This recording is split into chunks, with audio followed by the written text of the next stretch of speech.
Alors, j'ai l'intention de vous faire une petite série de ces jours qui ont importé dans l'histoire, qui ont vraiment eu une grande importance.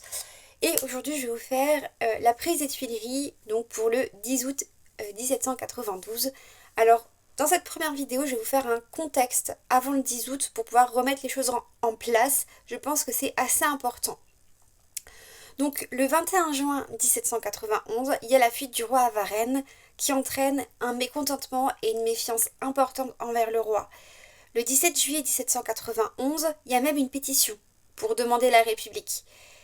Ensuite, on a les journées du 20 juin 1792, qui est un prélude.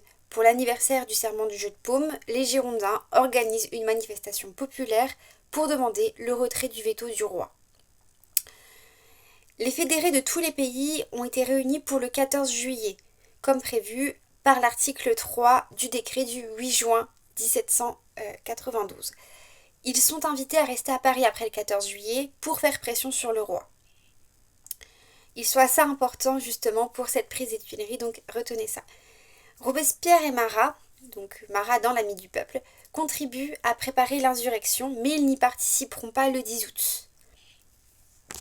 Il faut aussi rappeler qu'on est dans un contexte de guerre contre l'Europe avec la peur de la trahison du côté français qui n'est bien sûr pas arrangée par la fuite du roi à Varennes qui provoque effectivement une grande tension et une grande peur aussi de trahison.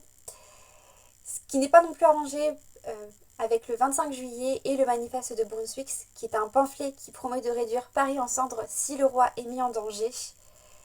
Et les révolutionnaires vont prendre ça comme une trahison et demander la déchéance du roi. Dans les journées du 8 et 9 août, l'Assemblée est impuissante à faire quoi que ce soit et l'insurrection gronde. L'Assemblée ne peut pas débattre sur la demande de déchéance du roi et elle va se séparer sans avoir pu débattre. Voilà, donc maintenant je vous retrouve dans la prochaine vidéo pour vous parler du jour J, le 10 août.